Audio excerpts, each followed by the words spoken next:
प्रजा बड़ी सुखी है।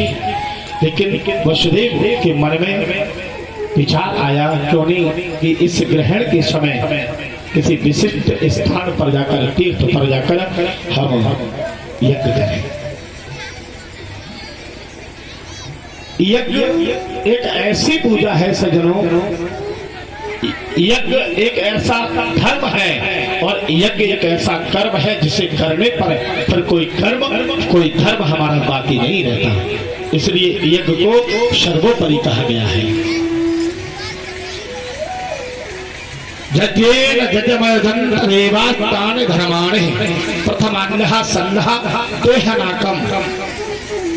कहते हैं वेद मंत्र है, शुक्ल यजुर्वेद का मंत्र है दूसरे अध्याय का कि जज्ञेन जजमयजन्त देवास्तानि।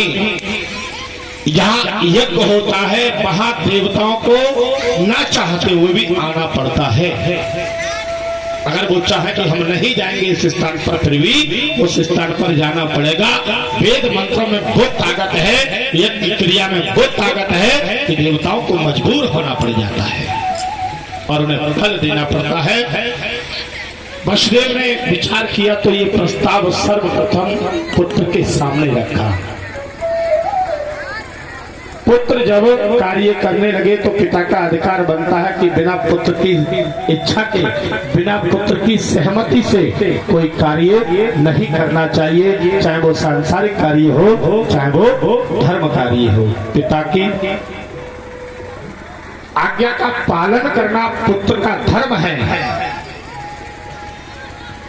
लेकिन पिता को भी इच्छा वो प्रकट करना चाहिए सज्जनों ये पुत्र पूर्ण कर सके। पता चला कि पुत्र 20,000 रुपए महीने उत्पन्न करता है, पैदा करता है, लेकर आता है और पिता ने वो इच्छा प्रकट कर दी कि जिसमें 25,000 रुपए महीने का खर्चा हो तो वो 5,000 कहां से लाएगा। आपकी आज्ञा का पालन नहीं कर सकता तो पिता की इच्छा भी वो होना चाहिए जो पुत्र की पॉकेट मनी चाहती है, जो पूर्ण कर सकती है।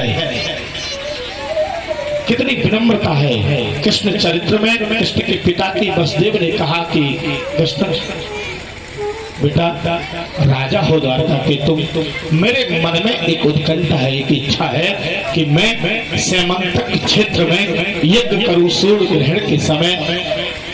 भगवान कृष्ण प्रफुल्लित हो गए और कहने लगे पिताश्री आपके आशीर्वाद से स्वर्ण नगरी है हमारी, द्वारका किसी भी वस्तु की कमी नहीं है, आप तो आज्ञा दें यज्ञ होगा। और यज्ञ का आश्वासन पिता को दिया। भगवान ने अपने मंत्रियों को विवेचन सुनाया, सभा बैठा ली।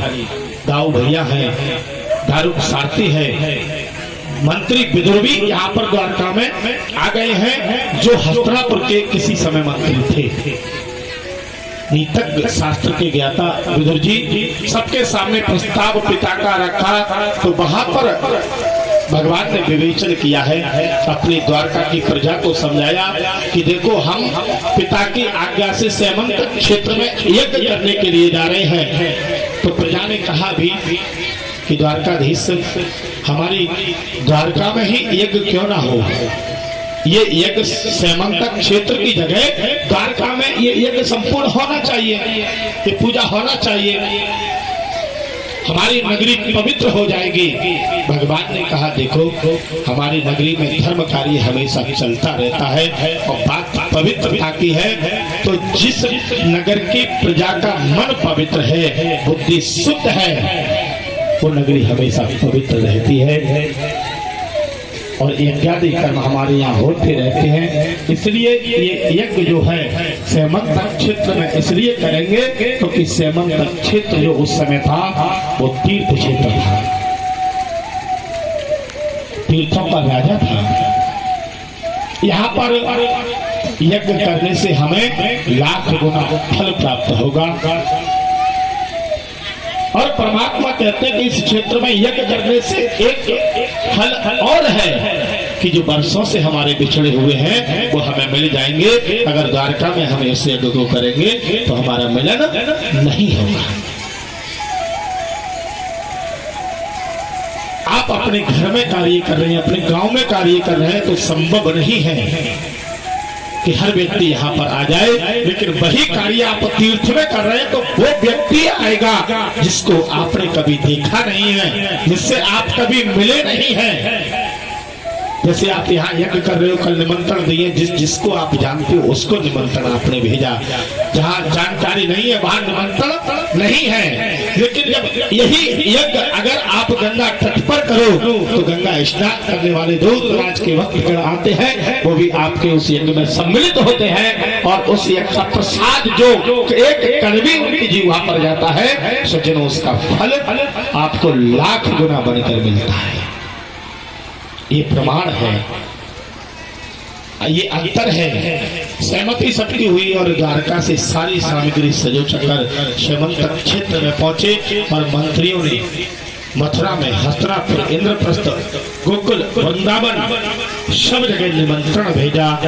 और वह निमंत्रण कार्ड, निमंत्रण पत्र जब नंद बाबा को मिला तो